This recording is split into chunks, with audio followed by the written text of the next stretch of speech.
Quisiera referirme en primer lugar a lo aquí señalado en el sentido de que la política interior es la mejor política exterior. Vamos a la esencia. ¿De qué se está hablando? Que México tiene hoy, decía yo, autoridad política, tanto en las Naciones Unidas como en todos los organismos multilaterales, como no la había tenido hace muchos años. Y esa política interior a la que se refiere el señor presidente de la República, que es el fundamento de nuestro peso internacional más allá de la dimensión de nuestra economía y la población, la autoridad política que la da, es que tenemos una democracia consolidada, que tenemos un gobierno que se ha propuesto eliminar la corrupción y que tenemos un ejercicio del poder público caracterizado por la congruencia.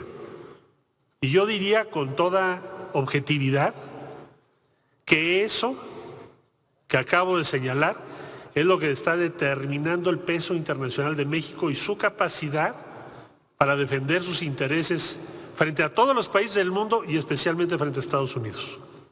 Si México fuese un país cuestionado hoy, su gobierno, si tuviésemos de cualquier modo, una duda fundada en el mundo sobre la consistencia de la lucha contra la corrupción o la desigualdad, seguramente no tendríamos el peso que tenemos ahorita.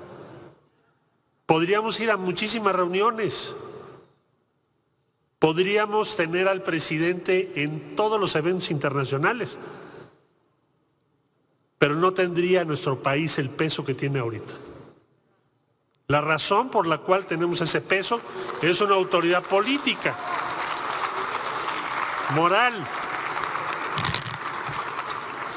Por eso tiene razón nuestro presidente cuando dice la mejor política exterior es la política interior, es cumplir, es ser congruentes y es lo que nos da fuerza en el exterior. Señor Canciller, es justo reconocer que vivimos un fenómeno inédito. El presidente de la República, al decidir no hacer viajes internacionales, prácticamente le ha delegado a usted buena parte de la representación del Estado mexicano fuera del país.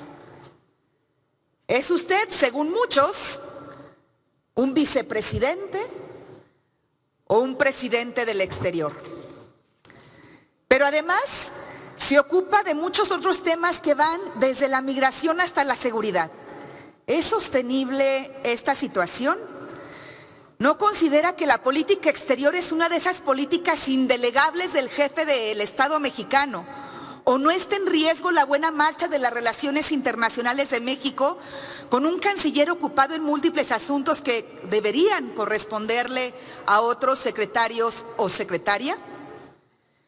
En el PAN creemos que la política exterior es una herramienta fundamental para promover el desarrollo nacional. La diplomacia entendida como el arte de la negociación, de integrar los consensos y tiene que ver precisamente con alcanzar los objetivos dictados por el interés de la nación.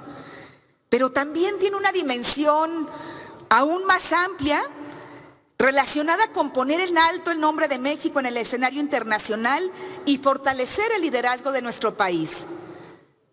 Yo quiero reconocer el esfuerzo y compromiso, señor secretario, porque con el apoyo del personal del Servicio Exterior Mexicano, bajo su dirección y mando, han logrado mantener a la Cancillería de pie y trabajando, a pesar de que la Secretaría de Relaciones Exteriores ha sufrido reducciones importantes en su presupuesto.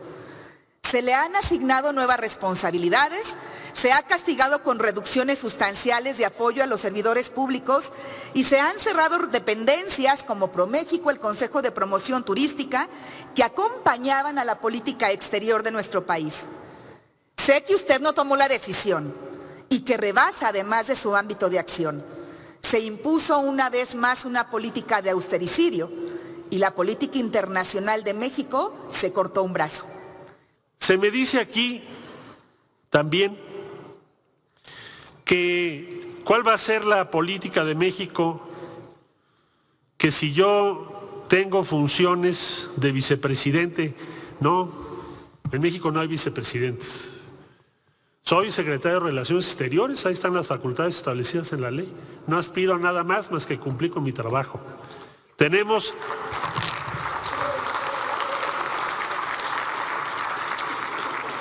El señor presidente me ha delegado esa representación. Bueno, pues es mi función legal. Imagínense un secretario de Relaciones Exteriores que no representara a México en todos los foros. Tenemos mucho presidente y no necesitamos vicepresidentes.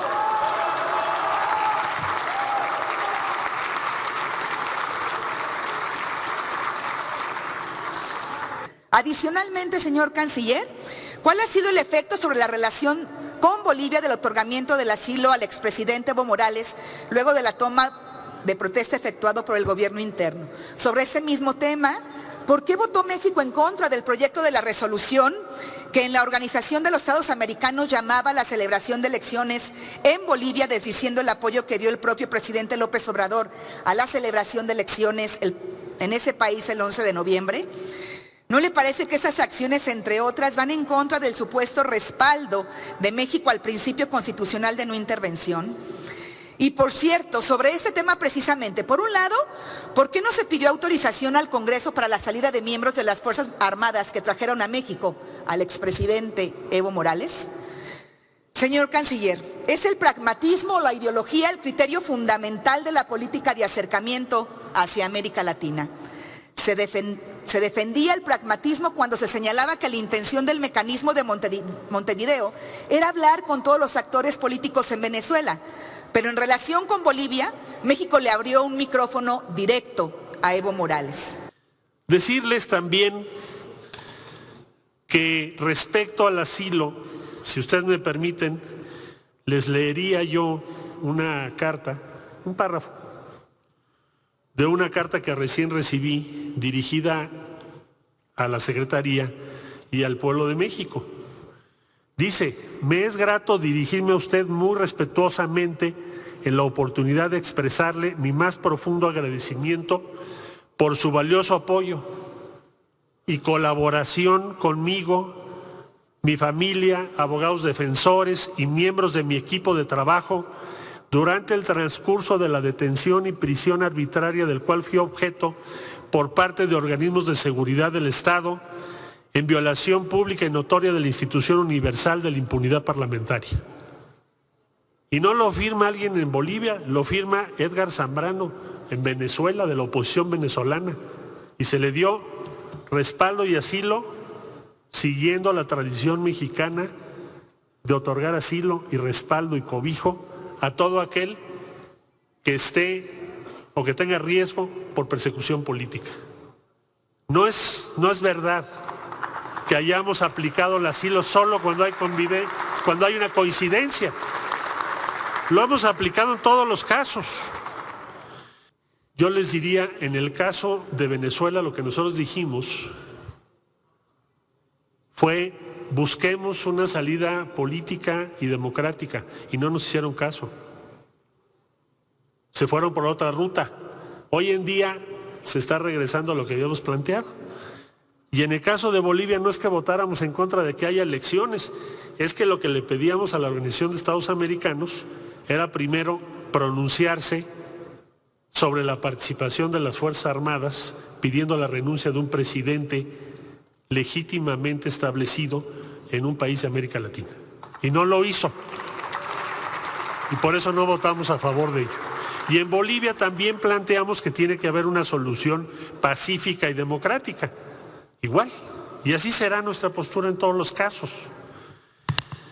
Señoras, señores senadores, también se me plantearon otros temas más específicos. Yo solo diría, nuestra política con Estados Unidos